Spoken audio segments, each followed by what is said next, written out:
I know exactly why you're here. Last year I had made a mention that for this next year I was going to be growing using electroculture style gardening. Now, here's the thing.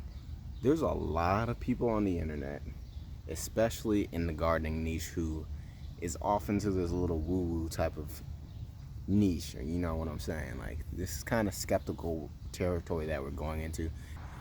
They claim the benefits. They say it can do this, it can do that, it's good for your plants and all that jazz, but very few of them actually practice it. And then the ones who do only have done it for a short period of time, and chances are they probably weren't even gardeners before that time. They're just random people who say, oh, I've been gardening and I've been doing it for 2 years and I've seen so many benefits. And like, bro, you don't really know what you're talking about. Now, me on the other hand, I've had over a decade of experience in the garden, just working in the garden, growing food, that kind of deal. Now, while I may not have been the person who's always sown the seed, who's always harvested the plants, I've been around so long, I can kind of gauge, okay, these plants are doing well because of electroculture, and these plants are just doing well because they're good seed. Now, I'm going to be doing a test, and the test is only for growth and the speed of the growth as well. I want to see, is the plant bigger in any way, shape, fashion, and form? So if I have a watermelon I'm growing, watermelons are naturally big. Does electroculture make them bigger? Because I see a lot of claims like that. Or is it going to grow and ripen faster? That's the only two things I'm going to be exploring as far as this test is going. I'm going to begin with a quick overview of the entire garden that I'm going to be using for this trial. Now, I'm going to use this as a pointer as well, just so, makes things easier.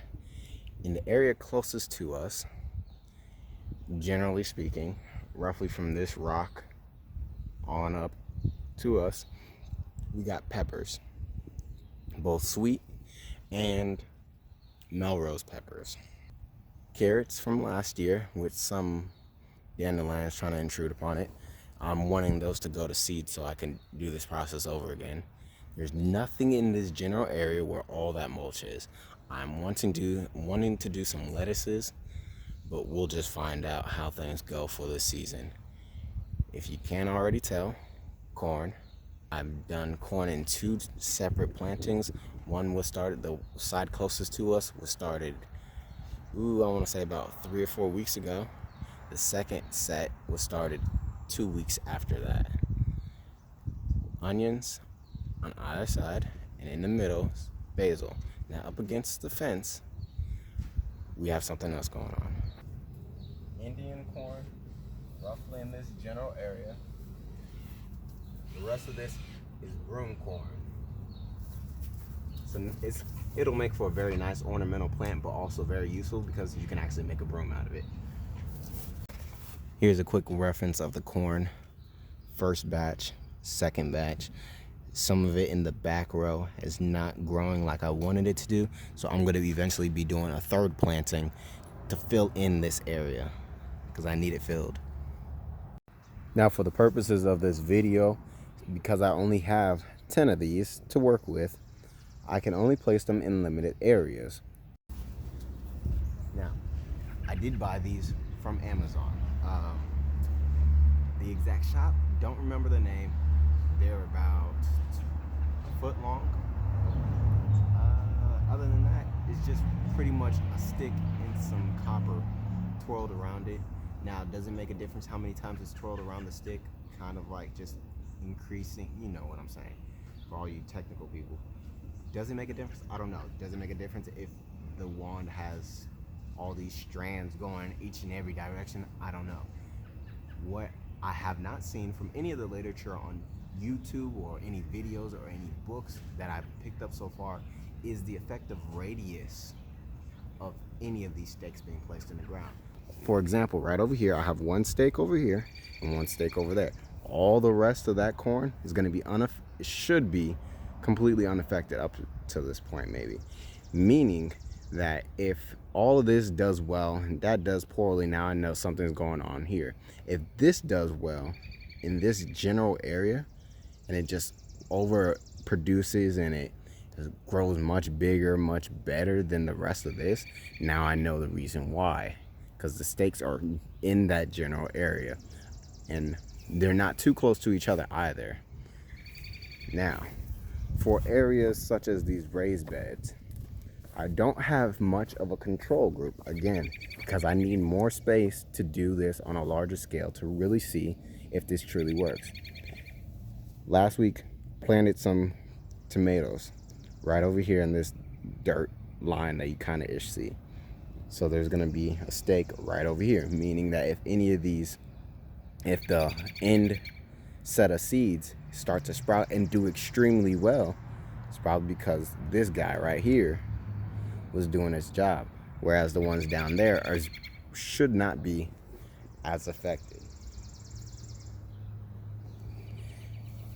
Different scenario here. Again, one stake, so now I'm just really shotgunning it because I broadcasted all these, which is radishes, and I did put some more over here, but that's neither here nor there.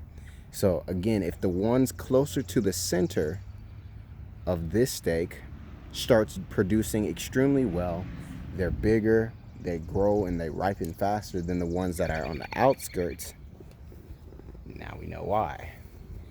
And for the strawberry bed, I'm going to place one at each corner. Therefore, the ones closer to the edge, if they start producing runners and strawberries bigger, faster, now we know why, versus the ones that are in the center. Here's the thing. It is currently May 14th, I believe. So a lot of stuff that I've already planted in the ground is already starting to produce. Now, it would have been better had I started this way back in like March, where I could try it out inside of the little seed trays, see, okay, this set of seeds is doing well, or it's producing faster, it's germinating faster. The other ones are still taking its time because it would have all been from the same seed packet, planted at the same time, same light, same watering, all of that jazz. But we don't have that. I started a little bit too late, which is completely fine. As for this last stick, you guys will get to determine where it should go. I would like to know your reasoning for it, because there's nothing going to be there's nothing placed where the watermelon is, where the squash is, peppers, or even where the carrots are, or carrots, and nothing here. And simply due to finances, I have currently not bought any more of the stakes. But again, I would like to have more space first before I put even more stakes in, just to truly see if this is the reason why things are producing better. So that is the general layout of that garden besides the main garden. Now, every week I'm going to be giving you guys an update concerning that garden, hopefully in a video format. If I have to do a text format, I will do that as well, just typing out what it is that I've done that week. I'm going to be taking daily observations and notes here first, and then sometime in the future publish that all together at once. It's nothing super scientific. I'm not a scientist by any stretch of the imagination. I'm gonna do my best to keep things as consistent as possible. So watering, the time that I water, how much I water, just those pretty much simple stuff. What I do not want to do is hide any information from you guys concerning what it is that I'm doing with the garden. So again, there's going to be no compost added to that area. There's no fertilizer added to that area. I'm not going to try to cook up results for you guys because I don't see a point. I'm not making money from this. I bought this with my own money. I'm not trying to sell you guys on trying to buy my stuff. It's literally for your benefit. It's literally for me to learn this, to document it, to publish it. So now you guys have somebody who's done it, an actual case study that somebody's actually done the work. You've seen what they did, all that they did. That's it, y'all. See you guys in the next one.